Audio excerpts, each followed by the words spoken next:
हाँ तो बच्चों, अब हम श्लोकों का हिंदी सलार देखेंगे। उत्तरम यत् समुद्रस्य हिमाद्रश्चैव दक्षिणम वर्षम तद भारतम नामः भारती यत्र संतति। विष्णु पुराण से ये श्लोक लिया गया है आपके।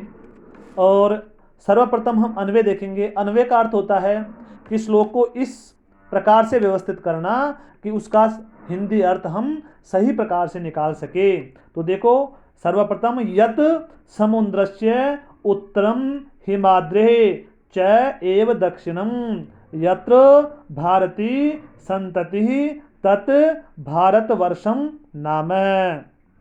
तो आपके इसमें दे रखा है, एक बार अन्वय को देखिए आप ध्यान से।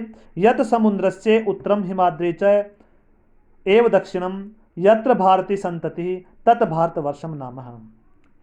कठिन शब्द देखिए। उत्तरम उत्तर दिशा में, हिमाद्रे हिमालय, दक्षिणम दक्षिण दिशा में, संतति प्रजा संतान। हिंदी अर्थ देखिए। यत यानी जो, समुद्र से समुद्र के, उत्तरम उत्तर दिशा में, जो कौन यानी जो देश मान लो आप, भूखंड मान लो वह।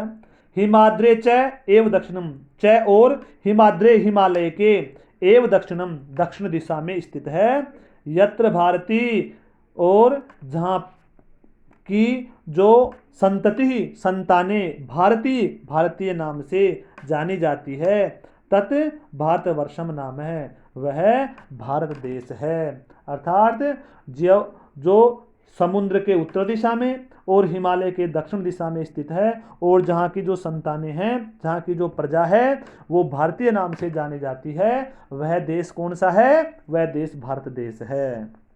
दूसरा देखिए। हिमालयात् समारभ्य यावत् इंदु सरोवरम तम देव निर्मितम देशम हिंदुस्तानम प्रचक्षते है। यह आपके बृहस्पत्यागम नाम का जो ग्रंथ है उससे लिया गया है। इसका पहले अन्वय देखते हैं। हिमालयात् समारभ्य इंदु सरोवरम यावत् देव निर्मितम तम देशम हिंदुस्तानम प्रचक्षते है। हिमालयात् समारभ्य इंदु सरोवरम यावत् देव निर्मितम तम देशम हिंदुस्तानम प्रचक्षते। एक बार कठिन शब्द देख लीजिए।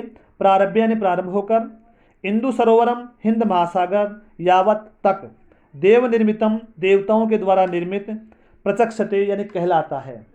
तो ये कठिन शब्द थे आपके। अब आप हिंदी अर्थ देखिए।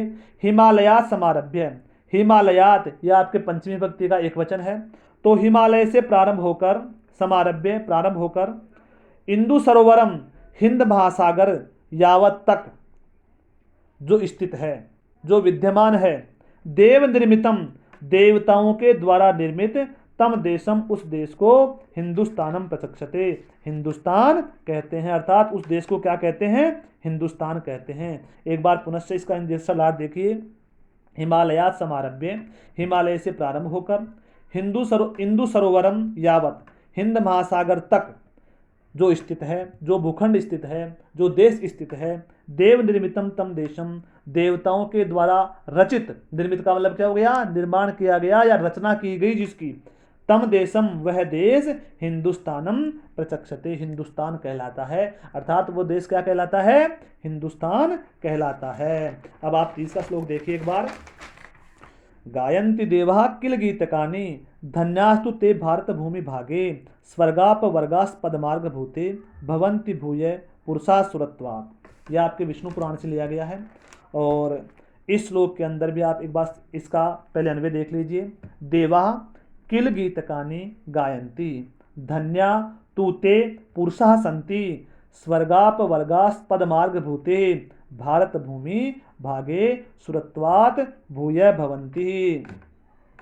एक बार पुनः अन्वय देखिए।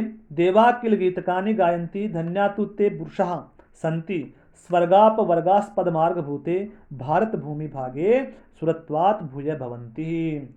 अब देखिए कठिन शब्द देखिए। कील निसंदेह, वो ही आपको मैंने पहले बताया था कि कील जो अव्यय है वह आपके निश्चित अर्थ के अंदर प्रयुक्त होता है। तो कील का मतलब निसंदेह है। स्वर्गाप वर्गास पदमार्ग भूते, स्वर्ग व मोक्ष के स्थान का मार्ग स्वरूप करने वाला, अर्थात मार्ग प्रदान करने वाला। गायन्ति गुणगान करते हैं। धन्यास्तु ते, ते का मतलब वे, धन्यास्तु धन्य है वे पात्र, धन्यवाद के पात्र हैं, अर्थात वे धन्य हैं। अब हिंदी सरार देखिए।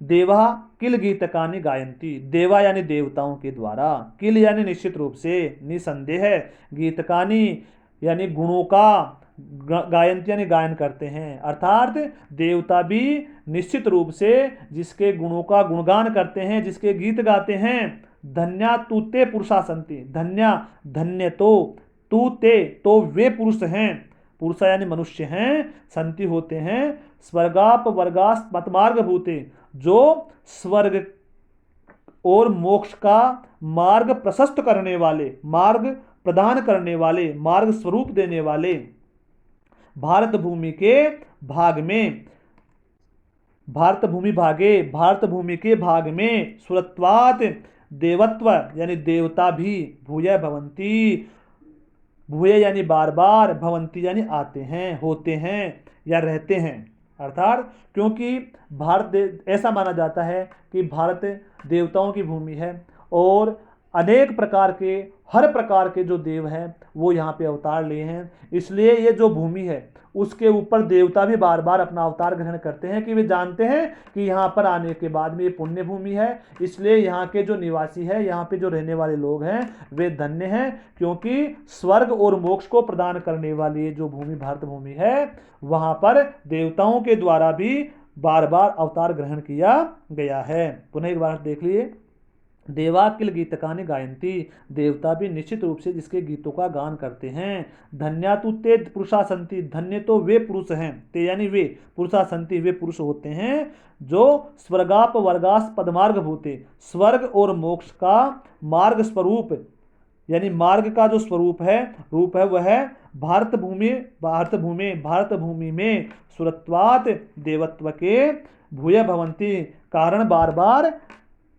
अवतार ग्रहण करते हैं, क्योंकि भारत देश एक स्वर्ग और मोक्ष को प्रदान करने वाला है, इसलिए देवता भी बार बार यहाँ पे अवतार ग्रहण करते हैं। तो बच्चों देखिए, ये 3 श्लोक आपके मैंने पढ़ा दिए हैं, तीनों श्लोकों का हिंदी सरलार्थ, कठिन शब्द और अन्वय आपको बताया गया है। इसके अलावा पाठ परिचय आपको पढ़ाया गया है। तो आप सभी बालक जितना आपको पढ़ाया गया पाठ परिचय और 3 श्लोक, तीनों श्लोकों का हिंदी सरलार्थ करेंगे, पाठ परिचय का सरलार्थ करेंगे, साथ में तीनों श्लोकों का कठिन शब्द और अन्वय हिंदी सरलार्थ ये लिख करके आप होमवर्क के अंदर इसको लिखेंगे और जो आपको बताया जाता है फिर आगे वैसा आपको कार्य करना है। धन्यवाद बच्चों।